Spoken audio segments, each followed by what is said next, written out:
Caros irmãos e irmãs, é sempre bom recordar o porquê da vinda de nosso Senhor Jesus Cristo à Terra.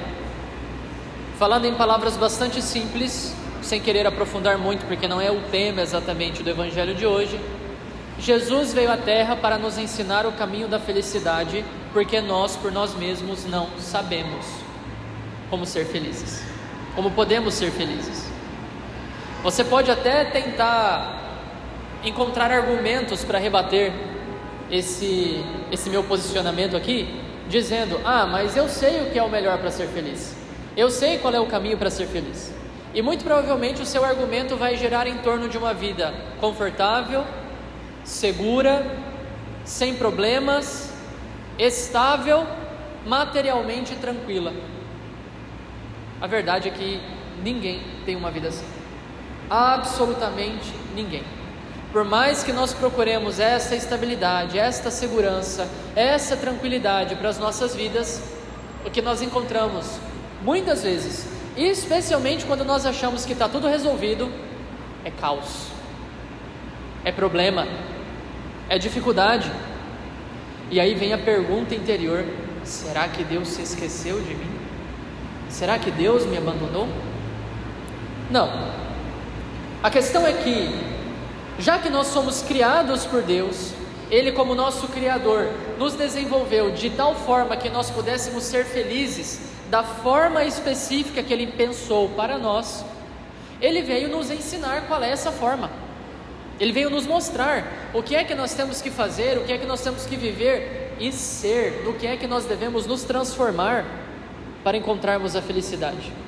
Se nós não acreditamos nisso, meus queridos, não há por que ter fé. Porque se procuramos a Deus para que Ele sustente o nosso projeto de felicidade, cedo ou tarde nós iremos nos frustrar. Iremos perceber que Deus não está nos prometendo realizar todos os nossos desejos, todos os nossos projetos, fazer tudo aquilo que a gente pensa que seja o melhor para nós. Nesse sentido, nós estaríamos nos comportando como uma criança de 5 anos que tem certeza absoluta que comer chocolate antes do almoço é a melhor coisa, porque é a que é a mais agradável, é a que dá mais prazer, é a mais satisfatória. E os nossos pais estariam dizendo, como que representando a Deus: calma, não é por aí, tem que ser depois do almoço, primeiro a comida, depois o doce, e só um pouquinho. E a gente, como criança mimada, bateria o pé no chão dizendo: não quero, eu quero agora, eu quero do meu jeito, eu quero fazer com as minhas regras. E o nosso pai e a nossa mãe, se tiver impulso firme, algo que os pais e as mães de hoje têm uma dificuldade de ter, os nossos pais diriam não, e conversa encerrada. E com esse não, eles não estariam falando para nós que não querem a nossa felicidade, muito pelo contrário, eles estão prevenindo que nós entremos num caminho, talvez sem volta. Deus assim nos trata, meus queridos. Nós somos como esta criança de 5 anos, que nós muitas vezes somos como essa criança de 5 anos, que não sabe exatamente o que está fazendo com a própria vida. Pare e pensa por 2 minutos, você tem certeza que o caminho que você escolheu é o melhor caminho para ser feliz? Olha que o tempo está acabando, hein? Que com a morte acabou tudo. Você tem certeza disso? O Senhor é quem vem nos revelar este caminho. O Senhor, na sua bondade, é quem vem nos indicar: olha, eu vim de lá e eu sei como voltar para lá, então confie em mim. Ele veio para nos mostrar esse caminho, Ele veio para nos indicar esse caminho, e Ele poderia muito bem ter ficado lá no céu, na sua glória, cuidando de todas as suas coisas, e não ter vindo falar conosco. Qual era a obrigação dele? Não tinha obrigação de vir falar conosco, de nos mostrar qual era o caminho, mas Ele veio porque se importa conosco, e veio para levar na cara, inclusive, né? Para ouvir um monte de nãos da nossa parte, um monte de resistência da nossa parte, um monte de coisas que quase que expulsam Jesus, que é todo amor, toda caridade, toda generosidade em nossas vidas. E tudo que Ele faz faz gratuitamente, porque Ele sabe o caminho de volta, Ele sabe como voltar, Ele sabe como entrar no reino dos céus. Dito isso, o que é importante considerar? Então, esse é o primeiro ponto de fé que nós precisamos ter, hein? Para que nós digamos com certeza que nós somos discípulos de Jesus Cristo, nós temos que acreditar nisso. Ah, padre, eu não acredito nisso, eu acho que eu tenho um projeto melhor, e eu sinto que é o que Deus quer para mim. Isso não tem força nenhuma. Os nossos sentimentos mudam com muita facilidade. E se você não consegue acreditar nesse ponto básico, que Deus tem um projeto melhor para você, e que Ele pede que você aprenda a obedecê-lo e a se submeter a Ele, confiar nele, se você não consegue confiar em Jesus, se você não consegue acreditar nesse ponto da fé, é de se duvidar se há fé genuína.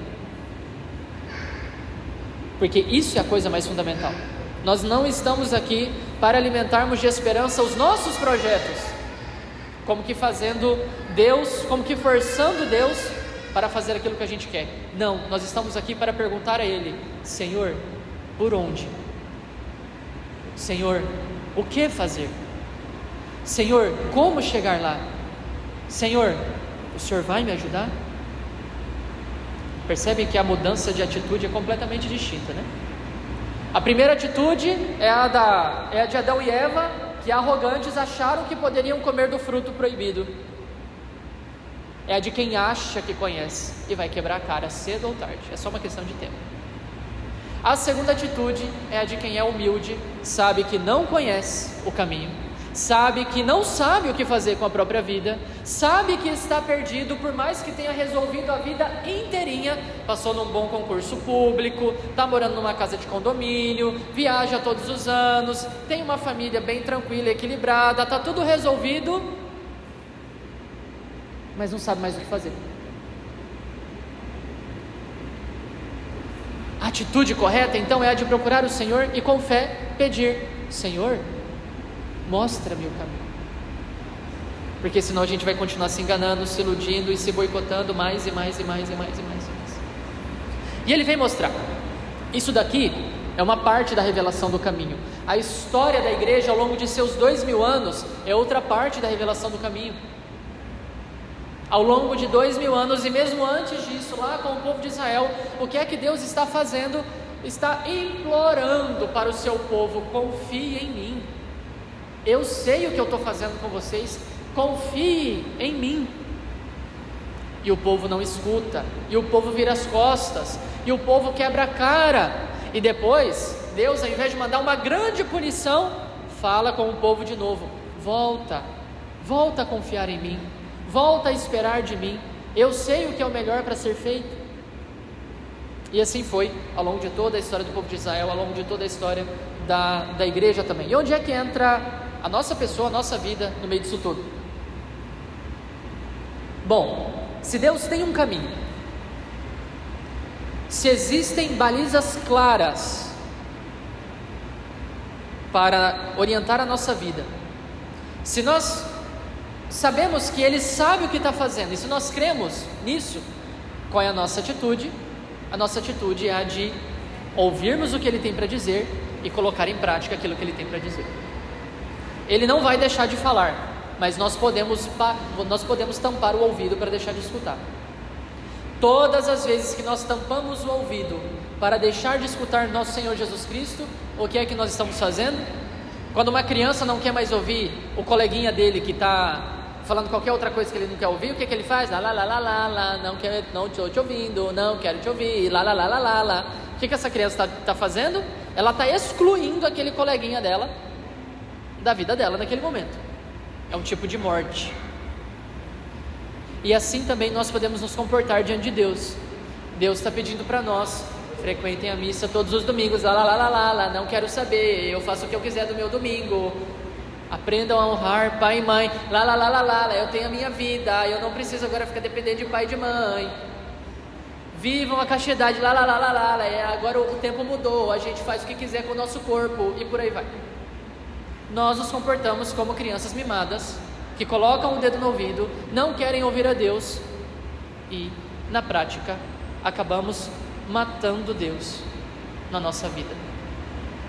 Por isso, meus irmãos, a cruz é consequência também dos nossos pecados. Embora nós não estivéssemos presentes há 2000 anos atrás, fisicamente, hoje os nossos pecados também afetam o Cristo lá atrás, porque lá se deu o centro da história, de tudo o que aconteceu. E isso acontece hoje mesmo. Todas as vezes que nós escolhemos não ouvir Jesus, nós estamos fechando os nossos ouvidos e dizendo para Ele: não tem interesse, pode sumir, eu vou cuidar das coisas do meu jeito. Aí quando eu quero alguma coisa, que eu preciso muito daquela graça, eu preciso muito daquele milagre, aquela bênção eu preciso com certeza, e Deus tem que me dar. Aí eu volto humildezinho, faço uma novena, acendo uma vela, até conseguir a graça. Depois é lá, não quero te ouvir, eu cuido da minha vida do jeito que eu quiser. E Deus continua insistindo, Deus continua vindo, porque Ele não desiste, Ele não desiste de nós. Agora, vamos tentar analisar essa situação toda de fora. É muita ingratidão da nossa parte, não é? É muita ingratidão da nossa parte virarmos as costas para um Deus que não precisava ter se encarnado, que não precisava ter morrido na cruz, que não precisava ter sofrido o que sofreu, ter sustentado a igreja ao longo desse tempo todo, um Deus que poderia nos deixar seguir o nosso destino simplesmente. É muita ingratidão da nossa parte olhar para esse Deus e dizer: não quero, vou cuidar da minha vida. Quando nós ofendemos um qualquer na rua, isso é uma ofensa. Quando nós ofendemos um amigo nosso, é uma ofensa maior, porque esse amigo confia em nós. Quando nós ofendemos pai e mãe, ou marido e mulher, é uma ofensa ainda maior, porque essa pessoa faz parte da nossa vida, em certo sentido, tem o nosso sangue, ou até mesmo está unido a nós em uma só carne, como é o caso do casamento. Então, a depender da dignidade da pessoa que está presente na sua vida, a ofensa muda de tamanho. Ofender um Zé Ninguém que passa na rua é uma coisa, ofender o presidente da república, acho que dá cadeia, né? Publicamente, um atentado contra a presidência da república. Ofender o Papa é grave, querendo atingir mesmo o Papa com a sua ofensa, é grave, porque a depender da pessoa e do seu grau de dignidade, do seu grau de importância, a ofensa aumenta. E aí nós aumentamos a escala infinitamente e falamos da ofensa que nós fazemos contra Deus. O que é que nós teríamos que fazer para reparar essa ofensa, para pagar? Você ofendeu sua mãe ficou ofendida com você, porque você pegou a aposentadoria dela no banco para administrar e torrou a metade no investimento pessoal seu. Você magoou ela, enfiou a faca nas costas dela, ela confiou em você e você passou a perna nela. Você pode pedir desculpas: mãe, me perdoe, eu errei. Tudo bem, desculpas aceitas, mas ficou uma coisa desordenada ali para se resolver, né? Tem que devolver o dinheiro, tem que arrumar um jeito de voltar esse dinheiro, tem que reparar o dano feito. E na medida em que a ofensa é maior deve ser a reparação. Se a ofensa é pequena, sinto muito, me desculpe, já é suficiente. Se a oferta é grande, é preciso fazer mais para poder reparar, porque senão ninguém vai acreditar nesse pedido de desculpa. Uma mulher que foi traída pelo marido não vai aceitar sinto muito, meu bem, eu te traí, vamos continuar como estava. Isso não vai acontecer, porque a ofensa é grande. É necessário então que ele repare o seu erro, que ele repare a sua ofensa. Agora, gente, nós estamos falando de uma ofensa a Deus. O tamanho dessa ofensa é do tamanho de Deus.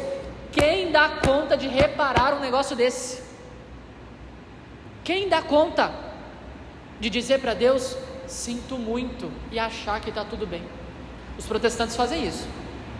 Eles pedem perdão a Deus, sabem que não vão conseguir reparar coisíssima nenhuma, mas eles creem firmemente que Deus está por eles, que Deus cuida deles, e a vida segue, sem que nada mude. Eu não quero viver desse jeito, de maneira alguma. Ou Deus me perdoou, ou tudo isso aqui é uma mentira.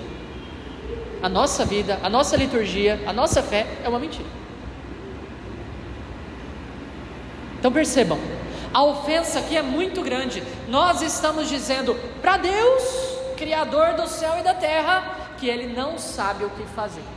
Nós dizemos para Ele que Ele não sabe o que fazer quando nós estamos pecando.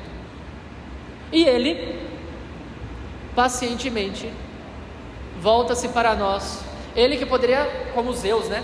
Se Jesus fosse um dos deuses do Olimpo, Ele ia fazer como Zeus. Ele ia pegar um raio, Ele ia pôr toda a força dele naquele raio, ia lançar na nossa cabeça e dizer: desapareça, você que me ofendeu e não sabe me obedecer. Ele podia fazer isso? Podia, seria justo. Seria justo. Porque o que se faz para reparar a morte de Deus? Qual é a balança? Ainda que nós que matamos a Deus, ok, Jesus volta à vida, ressuscita, aí agora vem você e diz para Ele: Senhor, perdoe, agora eu quero doar a minha vida por Ti. Não tem proporção, porque a vida dele é divina, a sua é humana. Por mais que você morra por Ele, não tem como reparar. Se tudo que você pode dar é a sua vida, e ainda assim a reparação não acontece, gente, nós estamos ferrados. O perdão não existe. Não tem como, de fato, mudar de vida e seguir em frente. Não tem como reparar. O que é que Ele fez? Até aí, Ele resolveu o nosso problema. Ele mandou o Filho dele no nosso lugar, assumir uma carne humana, e em nosso nome, reparar aquilo que nós não daríamos conta de fazer. Porque Ele é Deus, e sendo Deus, é aquele que foi ofendido, mas ao mesmo tempo Ele é homem, e sendo homem, representa a humanidade inteira que ofende a Deus. Ao mesmo tempo, Ele recebe a reparação e repara. Ele resolveu por nós. Nós não precisamos mais morrer. Ele resolveu por nós. O que é que nós vamos fazer agora? Sermos ingratos e continuar cuspindo na cruz? Continuar dizendo: você não sabe o que fazer, você só quer a minha desgraça, você não está preocupado comigo, você me abandonou. Onde estava você quando eu estava sofrendo? Na cruz. Ele estava na cruz. E o que é que a gente está fazendo? Como é que a gente está gastando a vida? Poxa vida, é muita ingratidão da nossa parte olhar para o Cristo pregado e julgá-lo e condená-lo e dizer: você não sabe o que faz, você abandonou a humanidade. Olha o quanto de criança que está passando fome na África e morrendo. Você não se preocupa com a humanidade. O mal não para de acontecer. Ótimo, o mal não para de acontecer, então para você de fazer o mal. Para você, porque a culpa é dele, né? É muita ingratidão, é muita. Percebam, gente, que o nosso pecado não tem reparação. O nosso erro, a nossa ofensa não tem perdão, a não ser que Ele assuma o nosso lugar. E foi o que Ele fez. Ele assumiu o nosso lugar e diante do Pai pediu perdão a nós. Enquanto Ele estava sendo crucificado, o que é que Ele fez? Lançou um raio na nossa cabeça? Não. Praguejou contra nós dizendo: vocês vão ver, eu vou pegar vocês, eu vim aqui amar vocês e vocês estão me tratando desse jeito, né? Não. Ficou gritando pelos apóstolos: Pedro, cadê você, Pedro? Não prometeu que ia ficar comigo até o fim? Cadê você? Quero ver agora se vai ser fiel. Não. O que foi que ele disse? Pai, perdoa-lhes, eles não sabem o que fazem. Eles não fazem a mínima ideia do que estão fazendo ao matar Deus. Um homem que não tinha um pecado, que era Deus, sofrendo a maior de todas as ofensas, não se preocupa consigo, pede perdão para nós.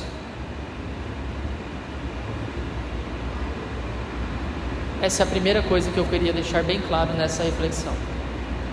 Não há como pagar pelos nossos erros. pelos nossos pecados. Não há, é impossível. E Cristo fez isso por nós. Por isso, a Ele todo louvor e misericórdia, honra e glória à sua misericórdia. E é isso que nós vemos na primeira parte da parábola, quando Jesus conta que havia um rei que emprestou uma grande quantidade de dinheiro para aquela pessoa, para o seu empregado, e o empregado não soube o que fazer com isso e depois não tinha como pagar. E o rei falou: muito bem, então eu vou te vender como escravo, você, sua esposa, seus filhos e todos os seus bens, e ainda assim não será suficiente, porque você não vai dar conta de me pagar. E o que é que o empregado fez?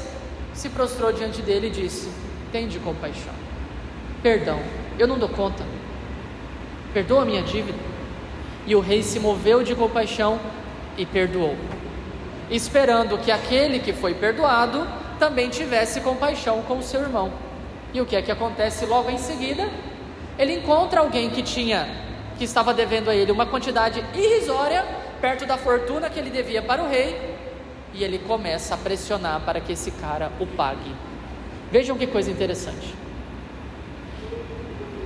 Aqui nós nos deparamos com a atitude bastante comum daqueles que não enxergam o quanto nós fomos perdoados por Deus e que ficam exigindo justiça. A pessoa te maltratou? Sim. Ela te traiu? Sim. Ela te ofendeu? Sim. Quem é que nunca foi passado para trás? Quem é que nunca foi apunhalado pelas costas? Quem é que nunca se decepcionou por ter confiado demais em alguém? Todo mundo, gente. Todo mundo. E o que é que nós vamos fazer? Clamar por justiça? Vingança? Pagar na mesma moeda? Deus não fez isso conosco.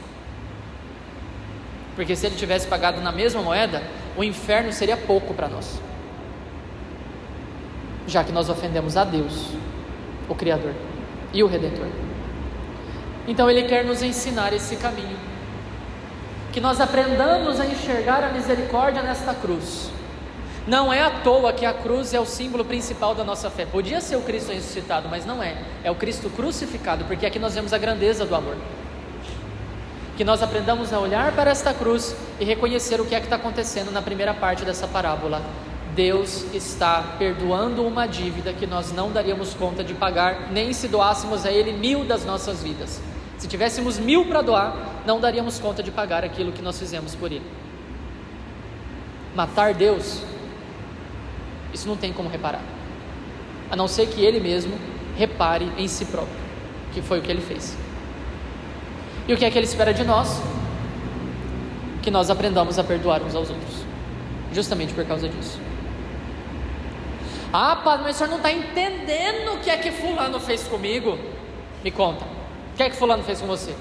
E aí vai, fala.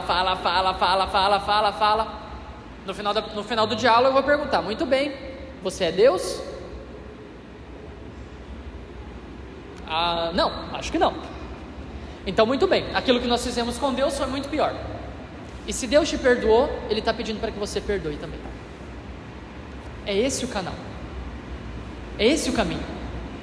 Nós temos direito para clamar por justiça com relação a muitas injustiças que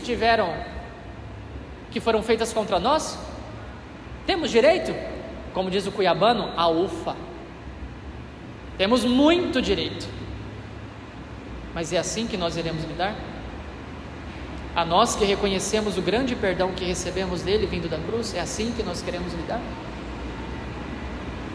E é por isso que nosso Senhor nos ensina a perdoar, e perdoar de coração as pessoas que nos ofenderam. Isso é fácil, gente? Mamão com açúcar? Nada. Mas a cruz eu acho que também não foi assim uma coisinha bem gostosinha para Jesus, né? A gente tem que aprender a sofrer uns pelos outros, e o perdão faz parte disso, porque no céu estaremos todos juntos, idólatras, prostitutas, luxuriosos, bandidos, assassinos, corruptos, mentirosos, falsos, adúlteros. Vai estar todo mundo junto, que se arrependeu, é claro. Nós vamos chegar no céu.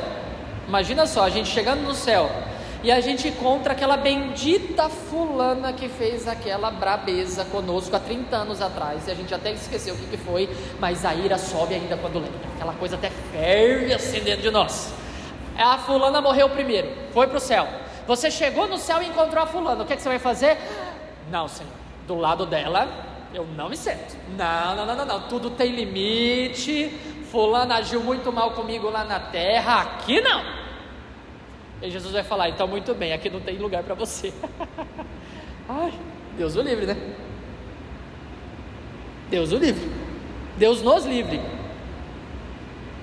Se nós não aprendermos, meus irmãos, a amar com o perdão, nós não iremos ter aprendido a amar absolutamente ninguém, porque ninguém é perfeito, e nós vamos ter que perdoar, e muito, as pessoas que nós queremos amar. Portanto, não caiamos nessa conversa de que a pessoa me ofendeu, eu já falo na cara, eu já rompo com tudo, cada um segue sua vida e ponto final. Isso não dá certo.